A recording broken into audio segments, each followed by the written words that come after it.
Hello दोस्तों, एक बार फिर से आप सभी का इस नए वीडियो में बहुत बहुत स्वागत है। दोस्तों, ईवीएम यानी इलेक्ट्रॉनिक वोटिंग मशीन, ईवीएम को लेकर एक मशहूर नारा है, ईवीएम हटाओ लोकतंत्र बचाओ। जी हाँ दोस्तों, लोग ये नारा लगातार देते हैं जब भी ईवीएम के खिलाफ देश में प्रदर्शन होता है, आंदोलन होता है, जब भी कोई ट्विटर पर ट्रेंड चलता है तो ये हैशटैग ज़रूर देखने को मिलता है।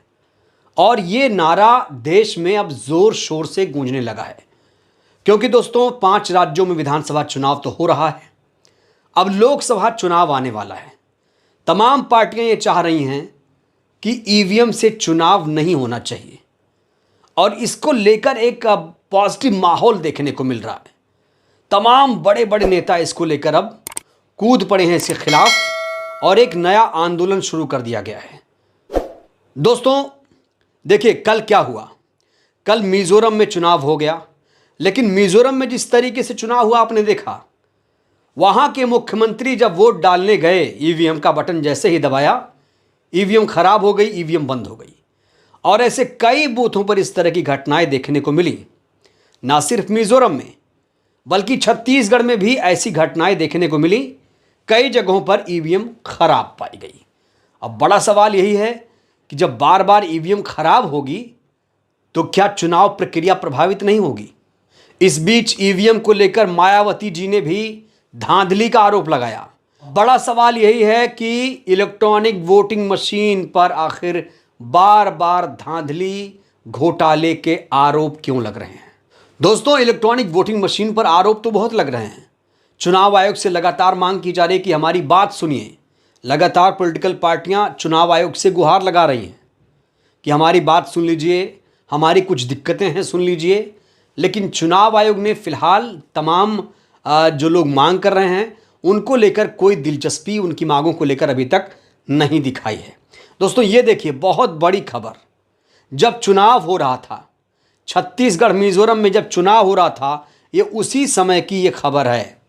ये मायावती जी का एक बहुत बड़ा सनसनीखेज खुलासा है, बहुत बड़ा आरोप है, जिसको लेकर खासी चर्चा हो रही है। क्योंकि ना सिर्फ मायावती बल्कि बहुत सारे नेता अब ईवीएम को लेकर हल्ला बोल रहे हैं। तो दोस्तों, जब चुनाव हो रहा था उस समय, ठीक उसी समय मायावती जी ने ईवीएम को लेकर बहुत बड़ा प्रहार किया। उन्होंने कहा कि चुनाव में ईवीएम का दुरुपयोग होता है और जिस तरीके से दुरुपयोग किया जा रहा है, धांधली की जा रही, भ्रष्टाचार किया जा रहा है, उससे हमारी पार्टी को नुकसान पहुंच रहा है, हमारी पार्टी का प्रदर्शन खराब हुआ है। उन्होंने न सिर्फ कांग्रेस पार्टी, भारतीय जनता पार्टी को भी घसीटा। उन्होंने मोदी पर जमकर हमला बोला। दोस्तों, मायावती जी ने ईवीएम को लेकर यहां तक बात कह दी है कि ईवीएम पे भरोसा नहीं रह गया है, ईवीएम से विश्वास उठ गया है। क्योंकि दोस्तों, ईवीएम को कहीं ना कहीं लोकतंत्र के लिए खतरा माना जा रहा है, संविधान के लिए खतरा माना जा रहा है। ऐसे आरोप भी बीएसपी सुप्रीमो के द्वारा लगाए जा रहे हैं और लगातार ये कहा जा रहा है कि ईवीएम पर हमें बिल्कुल भी भरोसा नहीं है। तो जिस समय मिजोरम, छत्तीसगढ़ में चुनाव हो रहा था, ठीक उसी समय बसपा सुप्रीमो ईवीएम को लेकर काफ़ी हमलावर थी और उन्होंने बहुत सारे चौंकाने वाले खुलासे भी किए। और दोस्तों, अगर आप ये समझ रहे हैं कि सिर्फ एक नेता ईवीएम को लेकर सवाल खड़े करती हैं, तो ऐसा नहीं है दोस्तों। इससे पहले उद्धव ठाकरे भी ईवीएम को लेकर सवाल खड़े कर चुके हैं। वो ये कह चुके हैं कि ईवीएम से धांधली होती है, ईवीएम से बीजेपी चुनाव जीतती है और चुनाव आयोग सरकार की कठपुतली बन चुका है। ठीक ऐसे ही आरोप पश्चिम बंगाल की सीएम ममता बनर्जी ने भी लगाया था, आपको याद हो तो। उन्होंने भी कहा था कि ईवीएम हैक करके चुनाव जीता जा रहा है, ईवीएम देश के लिए खतरा है, लोकतंत्र के लिए खतरा है, जल्दी से जल्दी इसे कूड़े में डालना होगा जैसे बाकी देश के लोगों ने डाला। दोस्तों, इतना ही नहीं, छत्तीसगढ़ के सीएम भूपेश बघेल ने भी ईवीएम को लेकर बड़ा खुलासा किया था, याद होगा आपको। उन्होंने कहा था कि ईवीएम में कोई भी आप बटन दबा दीजिए, वीवीपैट से अडानी की पर्ची निकलेगी। यानी अगर आप ईवीएम में बटन दबाएंगे तो बीजेपी की जीत होगी। भूपेश बघेल ने यह सनसनीखेज खुलासा किया है। इसके अलावा दोस्तों दिग्विजय सिंह आजकल बहुत ज़्यादा ईवीएम को लेकर आक्रामक हैं। वो अब लगातार चुनाव आयोग से मिन्नत कर रहे हैं, समय मांग रहे हैं कि हमें बुलाइए, हमें बिठाइए, हमारी जो दिक्कत, हमारी समस्या है उसे दूर करने की कोशिश करिए। यहाँ तक कि दिग्विजय जी ने एक विकल्प भी दिया है।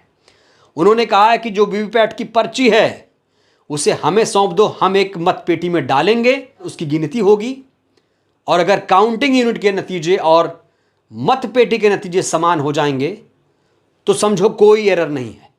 लेकिन अगर डिफरेंस आया तो फिर से वोटिंग होगी।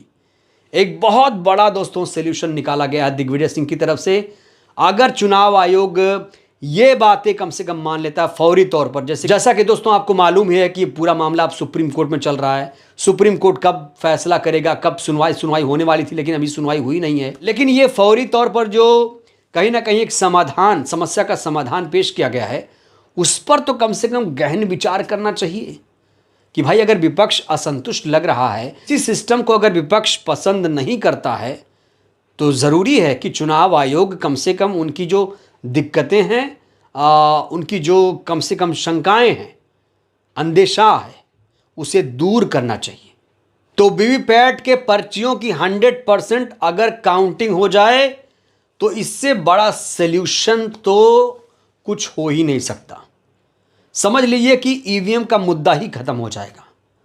अगर वाकई चुनाव आयोग विपक्ष को शांत करना चाहता है या लगातार जिस तरीके से आरोप लग रहे हैं ईवीएम को लेकर, दोस्तों जहां तक किसी देश के लोकतंत्र का सवाल है तो बिना विपक्ष कोई भी देश लोकतंत्र नहीं माना जाता है।